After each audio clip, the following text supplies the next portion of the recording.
Good morning, I'm Joan Daniels and I'm the curator of mammals here at Brookfield Zoo, and today we're bringing another Bring the Zoo to You segment. Today we're talking about our Mexican wolves here at Brookfield Zoo, and I'm at Regenstein's Wolf Woods this morning. We just set out a white-tailed deer carcass for the wolf pack, and as you can see, they're totally enjoying it. We wanted to tell you a little bit about our new wolves here at Brookfield Zoo. One of the things that's really interesting about our wolf exhibit is we have wolves that come and go. A lot of zoos have animals that are born or come to their zoos and stay their whole life, but our wolves here at Brookfield Zoo are part of a recovery program for the Mexican gray wolf. So they come in from the U.S. Fish and Wildlife areas, and they are kept in zoos for breeding. And then many of the wolves are turned out to the wild in recovery areas in New Mexico and Arizona. So the Mexican wolf is from Arizona, New Mexico, Texas, and throughout Mexico. That's their natural range. But back in the 1950s and 60s, they were pushed to the brink of extinction, and there was only 7 wolves left that they could find in the recovery areas. Those wolves were brought in, and zoos cooperatively managed them with U.S. Fish and Wildlife. And 20 years ago, the first Mexican wolves born in zoos were returned to the wild. And next week is a very special week for the wolves. It's called Lobo Week. And Brookfield Zoo, along with our other international partners in Mexico and around the world, will be celebrating what's called Lobo Week.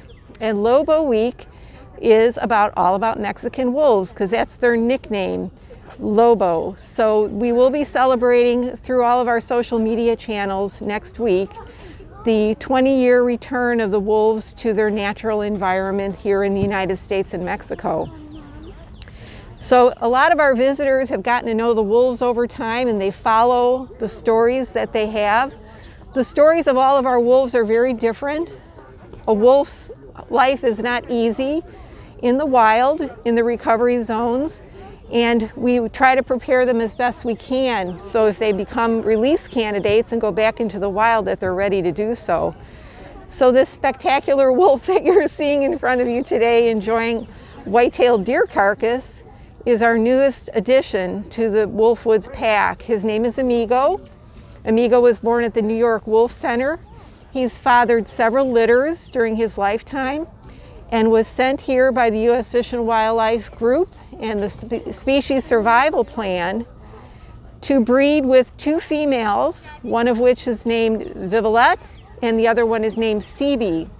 CB and Vivalette came to us late last year and have been at Wolf Woods for several months now. So he was just introduced to the 2 females, and they're getting along famously, and we're hoping that potentially one of the 2 females might be pregnant. Wolves only go into estrus once a year and produce their puppies in the spring when the prey is available. So most of the time, if there's going to be a wolf birth here at Brookfield Zoo, it usually happens in April or May. So the other wolf that you're seeing walking up right now, her name is CB. CB was born in San Cayetano, Mexico, and then was brought to the United States to be part of the breeding program. She's produced several litters in her lifetime, and she's a survivor. And here comes little Vivalette, and the first thing you're going to notice about her is that she's missing a front leg. So little Vivalette is Sibby's offspring. It's her daughter. And when they were at the previous facility as a puppy, the keepers came in one morning and noticed that she had an open fracture on her right front leg. These sorts of injuries are somewhat common in domestic dogs and also in young animals, especially wolves, because they play very hard and can get themselves into trouble. So unfortunately, the break in her leg was not something they could repair with surgery, and it required the amputation of her front leg. So Lorena has recovered very well from that. She's a very healthy young wolf, and as you can see, she gets around just fine, and her disability or her issues are not holding her back from being a nice healthy wolf here at Brookfield Zoo. So these are 3 new wolves that we're starting out with again. The wolves that have been here in the past, here at Regenstein's Wolf Woods, have all moved on to other facilities. We were able to cross-foster some of our puppies to the wild over the last few years. So Brookfield Zoo's wolf packs have produced offspring that have gone back into the wild through cross-fostering. And that's when puppies from a zoo-born litter are placed in a litter in the wild. And the mother wolf is so good about taking care of her puppies, she doesn't even notice that they're new.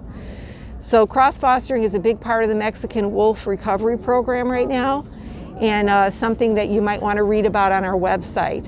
So that's a lot of fun to know about. So we hope everyone will celebrate Lobo Week with us next week. There'll be all kinds of special information on our social media channels to talk about the Mexican wolf and the plight they face in the wild. In the meantime, you can just enjoy them and watch. The wolf that's eating, is he the most dominant, that he's eating first and the other one's just hanging back? Right. He is the only male in our group, so he's the dominant male. The dominant female is CB, who's the one just directly behind him right now. And then little Vivalette is the youngest of the 3, so she's not quite as dominant. Now, wolves are very cooperative. They do argue over their meals. So they get to eat when he's decided he's done. Right, so generally the dominant animals will eat first and take full advantage of the carcass. Somebody asked earlier about how much can a wolf eat. Well, they have very large stomach capacities and they can eat up to 20 pounds of meat in one setting. The reason that they can do that is that they have to take advantage of when they kill an animal in the wild, because they're predators. They want to take on as much of the food as they can in one setting. Their large stomach capacity also provides them an opportunity to fill their stomachs after a kill and go back to their den site where there may be puppies that are just coming out of the den and they're drinking their mother's milk but wanting to go on to meat, and they regurgitate or throw that food up onto the ground, and the puppies take advantage of that. So that's the other reason that they have a really large stomach capacity. Are keepers able to go in with them? Our keepers do enter Wolf Woods to service the enclosure, which means that they go in and they clean and take care of the wolves and make sure everything looks okay. They provide their food for them, but they always have 2 keepers together. We're very careful because these are wild animals. We don't interact with our wolves. We don't call them by name. We don't do any operant conditioning or training with our wolves.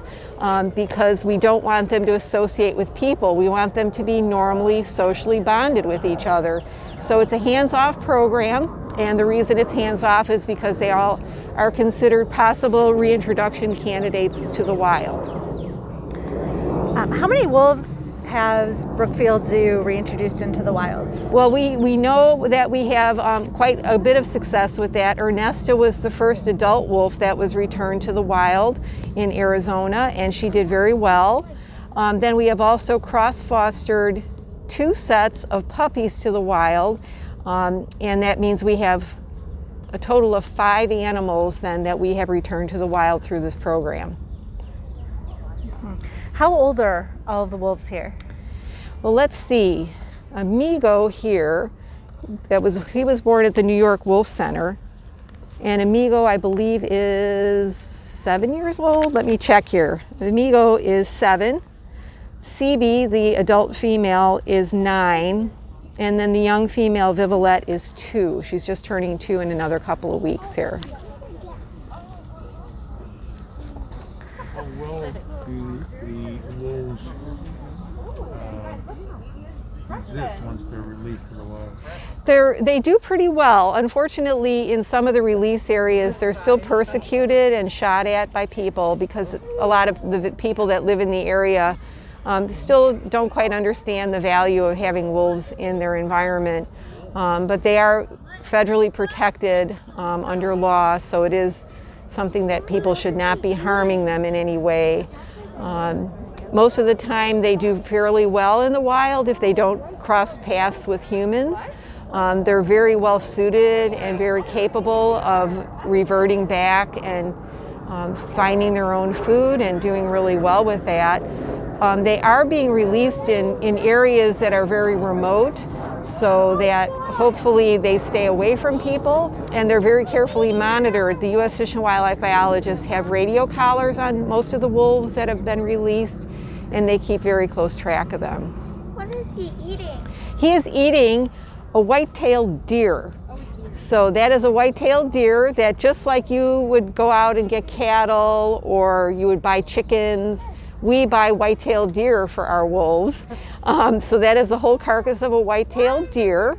They come in frozen, just like you get your chicken nuggets at the grocery store, and we thawed and we provided for them.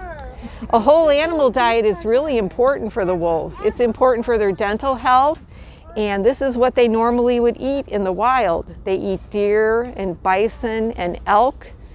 We also provide them with whole animal diets, some small things like rabbit, and they even like a little bit of fish once in a while. We'll give them little pieces of trout. They also enjoy blueberries. How's the wolf? I would like you guys show it down. I would like you guys Oh, okay. What is their average lifespan? So their average lifespan in a zoo setting is about 12 years, 12 to 13 years. However, in the wild, their lifespan is considerably shorter. It's between 5 and 7 years. Mm-hmm. Oh, sorry. Sorry, go ahead. I was just going to say, will CB and Vivalet have a chance to get some fresh deer? I think he's going to get full pretty soon. As you can see, he's really taking advantage of it. Amigo's enjoying that white-tailed deer, but he'll probably give up on it after a while, and I bet they'll come down when there's less competition for the wolf. Yes. So we have another question about little Vivalet's leg. As a puppy, Vivalet was found to have an open fracture, which is a very bad fracture of her leg. Probably from rough play or something that happened. And these are not uncommon injuries even for your domestic dogs. A lot of them will end up having an injury to their front leg. The injury was so bad that they could not repair her bones surgically, so they had to amputate her front leg. And she's doing just fine. She's managed to figure out how to get around the loss of that leg, and she's able to move around just fine. Nice healthy wolf. And we have 3 wolves right now. We have our male Amigo here, who's enjoying the deer carcass, and then we have 2 females, Vivalet and CB. So I'm curious, like in the wild, would that having an injury like that impact her position or stance? Now, in the how she relates right. to the rest of the pack? In the wild, that would be a very difficult situation for her, but there have been wolves in the wild that have had those level of injuries before. The packs take care of each other. Wolves are incredibly cooperative. If an animal has an injury or disability of some sort, a lot of times the pack will compensate for them. They'll bring them food. They'll utilize that individual as an auntie or an uncle to watch over puppies while the rest of the pack goes out and hunts. So they do adjust very well to that. Yeah. In the wild, the packs are sort of equally divided between like male and female. It's not like it's like Right. Right. Yeah. Can you tell us a little bit about how many wolves are in a pack? Oh, how many wolves are in a pack? Well, generally packs start out with a male and a female, an alpha male and a female, that get together and have their litters. Litter sizes can be up to 8 to 10 in a Mexican wolf. And sometimes they'll have 2 litters in a row, and the first litter will stay on as yearlings to help cooperate and raise the second litter. So a pack could be up to 12 to maybe 14 individuals, but then the older offspring will have to leave the pack to start their own pack. And can you tell us a little bit about how the wolf recovery program started? Okay, well, the wolf recovery program started back in the 1970s when wolves were at the brink of extinction, this particular type of wolf, the Mexican gray wolf. And the U.S. Fish and Wildlife had to intervene because there was only a small number of them left in the wild. So they were brought into zoos and other wolf facilities, and we started to work on getting them to reproduce and to bring enough offspring along that they could start a recovery program. And that's how it began. I think the big one is And why did Brookfield Zoo choose to participate? Well, when Regenstein's Wolf Woods was built, which was about 15 years ago, we had always had a long history of working with generic gray wolves here. They had been here since the 1950s. And we wanted to continue to work with this species and participate in a recovery program. So we chose to work with the Mexican gray wolf when the exhibit was renovated and expanded. The exhibit was actually built with this in mind. It's a very private exhibit where the wolves have a lot of spaces to den up and have offspring. They also have a lot of areas where they can hide and seek shelter. It's a very natural setup for them, and it's really worked well. It's about 2 acres in size, and we have all kinds of ways of helping them to adjust to a wild diet, as you're seeing here, and Vivilet got some. and to be able to learn how to be a wolf in the wild. Okay, well, thank you for joining us today at Bring the Zoo to You. And remember that next week we're all going to be celebrating Lobo Week. And Lobo Week is a celebration of Mexican wolves. And this year our partners, our international partners with Brookfield Zoo, is celebrating the 20th anniversary of the first wolves being reintroduced to the wild.